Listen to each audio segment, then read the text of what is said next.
नमस्कार भाई लोग, का हाल चाल बा। हम अमरदीप सिंह बिहारी। बिहार में विधानसभा चुनाव नजदीक आ गल बा।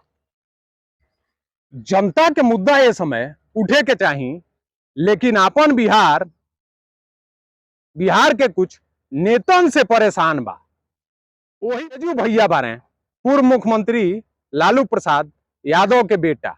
वहीं हाल ही में पूरा सोशल मीडिया पे या न्यूज में खबर चलल है, देखल ही होगा लो। वो विषय पे हम ज्यादा ना बात करें। बियाह भइला के बाद एगो लड़की के साथे क्षण भर खातिर एक्स पे एगो फोटो पड़ गए, ओकरा बाद से पूरा सियासी घमासान मच गए अपना बिहार में। राजद सुप्रीमो लालू प्रसाद यादव इनका के 6 साल खातिर पार्टी से आ परिवार से अपना बड़हन बेटा तेज प्रताप के निष्कासित कर दिलन। ओकरा बाद ड्रामा बिहार में जमीनी आ जनता के मुद्दा पे कोनो बातें ना, जैसे मीडिया के एगो स्क्रिप्ट दे देहल गयल होको जे चलावत रह। तेजू के मुश्किल तो बढ़ गयल, काहे कि पार्टी से आ परिवार से अलग कर देहल गई। ओकरा आस नईखन छोड़ले। तेज प्रताप सुबह एगो जौन बा एक्स पे ट्वीट कैले, मेरे प्यारे मम्मी पापा, मेरी सारी दुनिया बस आप दोनों में ही समाई है। भगवान से बढ़कर हैं आप और आपका देश। आप हैं तो सब कुछ है मेरे पास। मुझे सिर्फ आपका विश्वास और प्यार चाहिए, न कि कुछ और। पापा, आप नहीं होते तो न ये पार्टी होती और न मेरे साथ राजनीति करने वाले कुछ जयचंद जी लोग।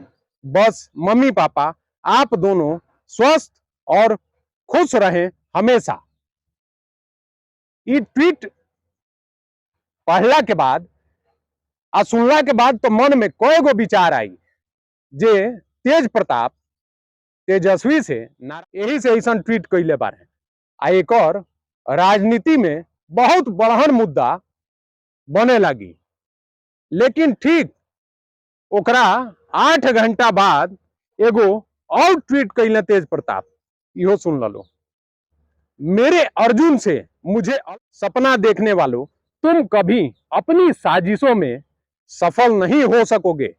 कृष्ण की सेना तो तुम ले सकते हो, लेकिन खुद कृष्ण को नहीं। हर साजिश को जल्द बेनकाब करूंगा। बस मेरे भाई, भरोसा रखना। स्थिति में तुम्हारे साथ हूं, फिलहाल दूर हूं, लेकिन मेरा आशीर्वाद हमेशा तुम्हारे साथ था और रहेगा। मेरे भाई, मम्मी पापा का ख्याल रखना। जयचंद हर जगह हैं, अंदर भी और बाहर भी। सवाल ही तेज प्रताप अपने दोनों ट्वीट में जयचंद शब्द के इस्तेमाल काहे करता रहे। आई जयचंद ह के, काहे कि अब तो उनके अपने भाई से भी प्रेम हो गए। यह ट्वीट के माध्यम से पूरा हे दिमाग के उपज लिख दिले। अपन प्रेम भाव जौन बावे भाई के प्रति सब छलका दिले। दर्द जौन उनके दिल में रहा वो बयां कर दिले। लेकिन सवाल आज भी फिर उहे बा जे आखिर उ जयचंद के ह। इनके राष्ट्रीय जनता दल पार्टी में ऐसा कौन नेता बा, चाहे इनके घर परिवार के आसपास कौन ऐसा नेता चाहे मनई बा जौने के तेज प्रताप बात करता रहे। जयचंद कौनो तो ऐसा बावे जवन तेज प्रताप के परिवार से आ पार्टी से निष्कासित करवैले बा। अब तो जौन जयचंद के जिक्र कर दिले बारे, अभी तेज प्रताप के अलावा और केहू एके ना बता पाई। काहे कि तेज प्रताप के से बदनामी आ छवि खराब हो गल बा। ये छवि खराब भइला से आखिर केकर फायदा आ केकर नुकसान बा, अब यह विषय पे हम फिर कबो विस्तृत रूप से चर्चा करें।